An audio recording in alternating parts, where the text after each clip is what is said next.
રૂપે વાલો રે સઘળે રહ્યો વ્યાપી।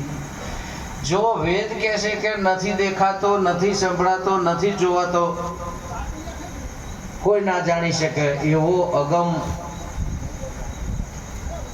અને એવાને સુગમ કરીને ભક્ત એવું કહે છે કે જ્યાં જ્યાં જવું ત્યાં મારો જ પરમાત્મા છે, એના વગર કોઈ જગ્યા ખાલી।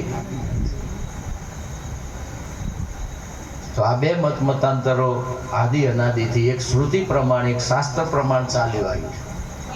ઘણાને પ્રમાણો શાસ્ત્રોમાં આપી દીધા, આ રીતે આ રીતે આ રીતે પ્રાપ્ત થાય, અને એક શ્રુતિ પ્રમાણ થયું।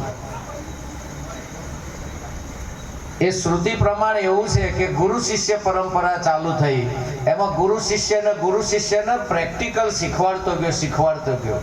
આ વૈદિક જ્ઞાનનું રહસ્ય ગુરુ શિષ્ય પરંપરામાં જેમ માતા દીકરીને રોટલી વણતા શીખવાડે, એમાં ચોપડી પેન ના લે પણ રોજ જોડે રહી અને એ કામ કરતા કરતા બધું કામ ને બધું વિવેક શીખવાડી દે, એમ ગુરુ શિષ્યની પરંપરા એવી છે, એનો સંગ કરી કરી એને અણુ અણુમાં ઈશ્વરના દર્શન કરાય, એને સાક્ષાત્કાર કરાય, એને પકડી નક્કી કરી।